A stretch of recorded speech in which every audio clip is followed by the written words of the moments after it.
په د درېمه سپاره کې د سورې آل عمران دا 11 او دارنګې 12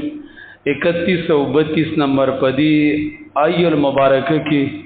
یو عنوان او مقصد الامر باتباع الرسول والامر بتخزيز على اتباع الرسول مع بيان فوائد ذلك. لکه دا مقصد منګه مخکې ذکر کړیو چې بدی آیاتونو کې الله رب العالمین د رسول الله صلی الله علیه وسلم په اتباع او تابعداري او دغه رنګ داغه په پیروي باندې امر کړی دی. ډیره سخت تیزی او ټینګاري په دې آیاتونو کې کړي ځکه چې د رسول الله صلی الله علیه وسلم د اتباع او د تابعداري نه بغیر کار نه کیږي او په تمام اقوال او افعال او په تمام حالاتو کې د رسول الله اتباع او تابعداري کول په خپل انفرادي او اجتماعي ژوند او ژوندۍ کې. او موږ مخکې ویلو د آیاتونو د شان نزول مبارک حسن بصری ویلي د ادعا قوم محبت الله خلکو د الله د محبت داو کړ چې موږ د الله سره مینه ده. نو فانزل الله تعالی هذه الايه محنه لهم. الله رب العالمین د آیاتونو راولېږل باغی باندې د امتحان او د ازمیخ کولو د لپاره که واقعي تاسو د الله سره د محبت داول لرئ او په دې کې چې کوم د ځان داویدار غنئ نو داغي ثبوت به پیش کوئ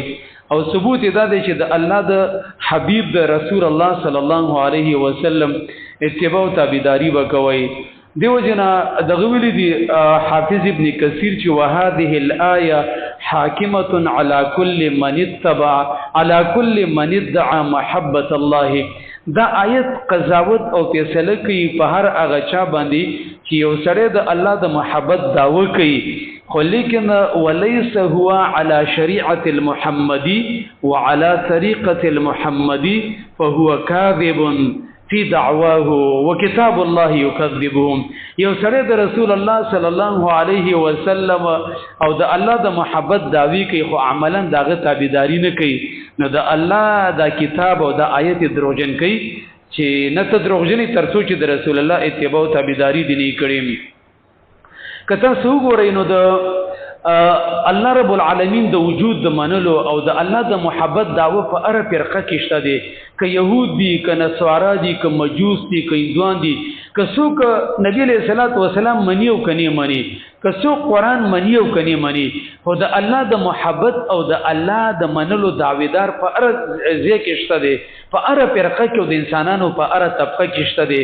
او څوک د الله د محبت داوه کوي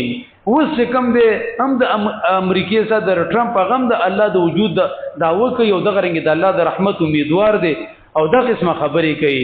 خو تاسو وګورئ د دې آیت نه دا معلومیږي چې د الله د محبت په داوا کې به هغه څوک رښتینی ثابتېږي چې د رسول الله صلی الله علیه وسلم اتباع او تابعداري وکړي. د دې وجه نه کچا کې د پیغمبر تابعداري نه و اگر که په ظاهر کې دا ارڅومره بزرګ شي دی بزرګۍ له اعتبار نه. امام شافعی رحمه الله ویلی دی فاذا رايتم الرجل يطير في السماء ويطير في الهواء ويمشي فوق الماء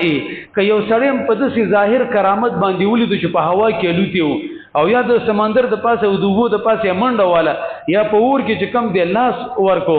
نو ور خبردار فلا تعدوه شيئا سړی باندې دوکه نه شي د څه باندې وګړي چې دا د الله غټ ولی دی او غټ بزرګ دی حتی تعرضوا عمله على كتاب الله وسنه رسوله چې داغه عمل داغه صورت او سیرت د پیغمبر په طریقه باندې د پیغمبر په سنت او په حدیث باندې او د رب العالمین په کتاب باندې پیش کړه. د دې سره میچنګ خوړو او د دې سره سمون خوړو سره خاص سره دی اگر که ستاسو د پارټي او د تنظیم او د مسلک او د مذهب بني او که داغه یو تور طریقه داغه یو عمل او عقیده د الله د کتاب او د پیغمبر د طریقې نه مخالفه و ولو که په هوا کې لوتلیو ولو که په سمندر باندې منډه وهلې نو دا د الله ولی نشي جوړېدل ځکه د الله د ولایت معیار څه دی د رسول الله صلی الله علیه وسلم اتباع او تابعداري.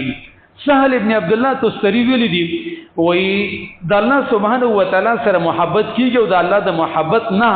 هغه بيدا ده چې سره د الله سبحانه و تعالی د کتاب سره مینه ولري او د الله د کتاب سره مینه لرل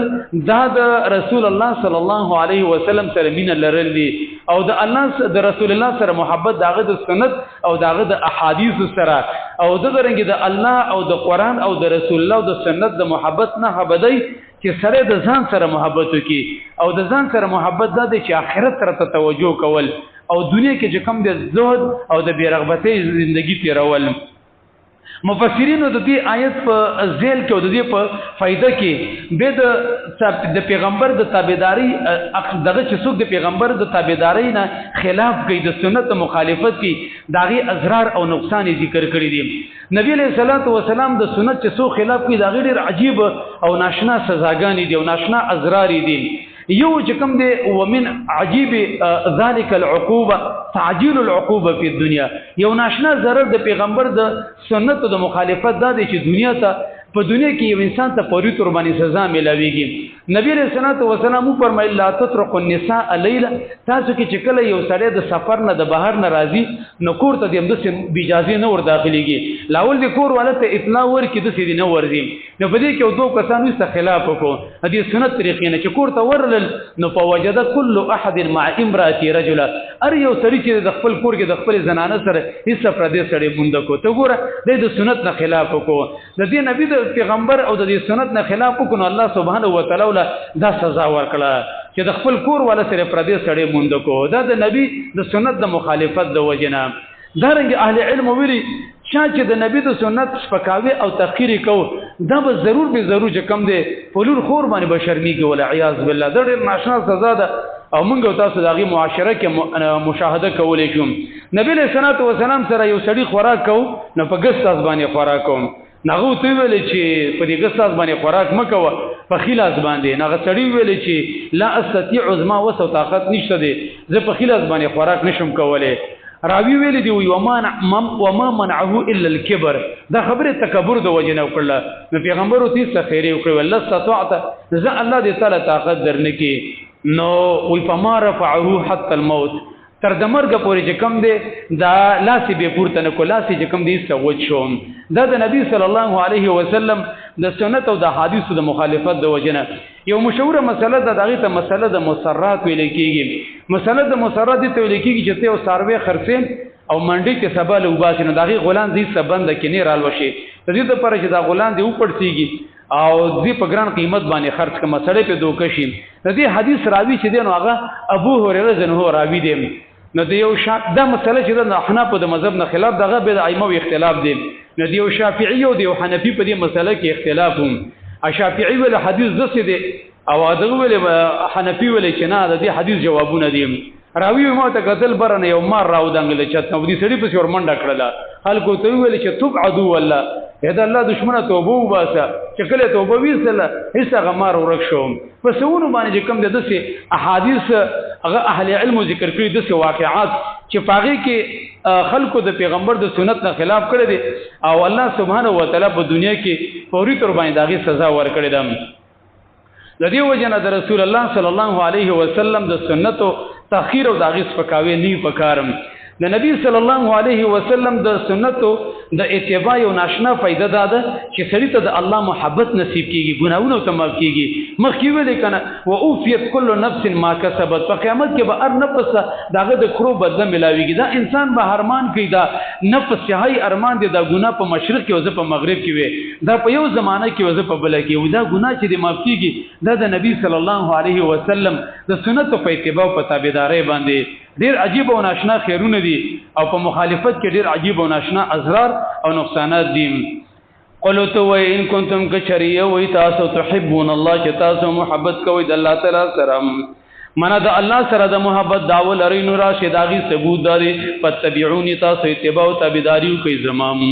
يحببكم الله تعالی بتاو سره محبت کی و يغفر لكم ذنوبكم